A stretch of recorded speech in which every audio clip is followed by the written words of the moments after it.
नमस्कार, ये आकाशवाणी शिमला है। अब आप प्रभा शर्मा से कोविड-19 पर विशेष समाचार सुनिए। देश भर में 18 वर्ष से अधिक आयु वर्ग के लिए सरकारी केंद्रों पर निशुल्क कोविड टीकाकरण अभियान जारी है। युवाओं से आग्रह है कि टीका लगवाएं और अन्य लोगों को भी इसके लिए प्रोत्साहित करें। कोविड स्वास्थ्य के लिए खतरा बना हुआ है। ऐसे में एहतियाती उपायों के पालन में कोताही न बरतें। जब तक जरूरी न हो घर से बाहर ना निकलें और 3 सरल उपायों का पालन करें। मास्क लगाएं, 2 गज की सुरक्षित दूरी बनाए रखें, हाथ और मुंह साफ रखें। कोविड संबंधी जानकारी और मार्गदर्शन के लिए राष्ट्रीय हेल्पलाइन नंबर 01123978046 और 1075 पर संपर्क करें।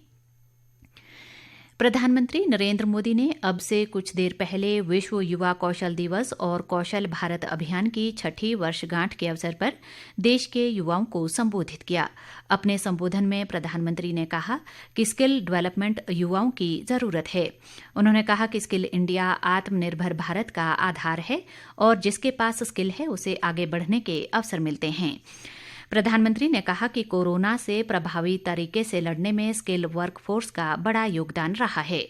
उन्होंने कहा कि कोरोना काल ने हमें स्किल की अहमियत बताई और दुनिया को आज भारत के युवाओं से काफी उम्मीदें हैं। मुख्यमंत्री जयराम ठाकुर ने कहा है कि प्रदेश में आने वाले लोगों के लिए RT-PCR रिपोर्ट साथ लाना अनिवार्य नहीं है। हालांकि पर्यटकों को मास्क पहनना सुनिश्चित करवाना जिला प्रशासन की जिम्मेदारी होगी। उन्होंने कहा कि पर्यटकों के पास मास्क न होने पर पुलिसकर्मी उन्हें मास्क उपलब्ध करवाएंगे। जयराम ठाकुर ने पर्यटकों से भी अधिक भीड़ वाले स्थानों में न जाने की अपील की है। शिमला में कल पत्रकारों से अनौपचारिक बातचीत में मुख्यमंत्री ने कहा कि राज्य में कोरोना संक्रमण पर पूरी तरह से रोक लगाने के लिए सरकार प्रयासरत है। केंद्रीय मंत्रिमंडल ने सरकारी कर्मचारियों और पेंशन भोगियों का महंगाई भत्ता और राहत बहाल करने का निर्णय लिया है। साथ ही वस्त्र निर्यात को बढ़ावा देने तथा पशुपालन और पोत परिवहन क्षेत्र में निवेश को प्रोत्साहित करने जैसे कई अहम फैसले लिए। केंद्रीय कर्मचारियों तथा पेंशन भोगियों का महंगाई भत्ता और राहत 17% से बढ़ाकर 28% कर दिया गया है। ये इस माह की पहली तारीख से प्रभावी माना जाएगा। केंद्रीय सूचना और प्रसारण मंत्री अनुराग ठाकुर ने बताया कि कोविड महामारी के कारण पैदा हुई स्थिति को देखते हुए महंगाई भत्ते की 1 जनवरी 2020, 1 जुलाई 2020 और 1 जनवरी 2021 को दी जाने वाली किश्त रोक दी गई थी। केंद्र सरकार ने बाजारों, सार्वजनिक परिवहन सेवाओं में कोविड नियम तोड़े जाने पर सख्ती संबंधी दिशा निर्देश जारी किए हैं। गृह मंत्रालय ने राज्यों से कहा है कि जिस संस्थान, बाजार या परिसर में कोविड उपयुक्त व्यवहार न हो रहा हो वहां पाबंदी बढ़ाई जाए।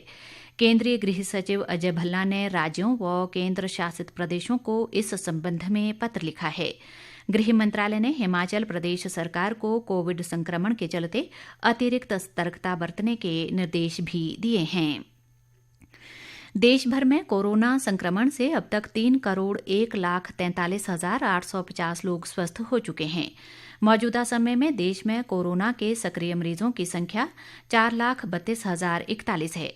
देश में कोरोना संक्रमितों की कुल संख्या 3,09,87,880 तक पहुंच गई है। संक्रमण से अब तक देश भर में 4,11,989 लोगों की मौत हो चुकी है। बीते 24 घंटों के दौरान देश में 41,806 नए मामलों की पुष्टि हुई है।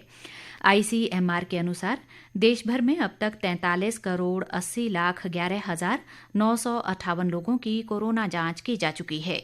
पिछले 24 घंटों के दौरान 19,43,488 कोविड नमूनों की जांच की गई। अभी तक देश भर में 39,13,40,491 लोगों को टीका लगाया जा चुका है। देश में पिछले 24 घंटे में 34,97,058 लोगों का टीकाकरण किया गया। प्रदेश में कोरोना संक्रमण के मामलों में लगातार गिरावट दर्ज की जा रही है। राज्य में कल कोरोना के 93 नए मामले सामने आए। इनमें मंडी व शिमला जिलों से 22, चंबा से 18, कांगड़ा से 10, कुल्लू से 6, ऊना, हमीरपुर व बिलासपुर से 4 और सोलन से 3 मामलों की पुष्टि हुई है। इस दौरान 100 लोगों ने कोरोना से जंग जीती है। राज्य में कोरोना मामलों की कुल संख्या 2,03,962 तक पहुंच गई है। इसी के साथ ये समाचार बुलेटिन समाप्त हुआ। नमस्कार।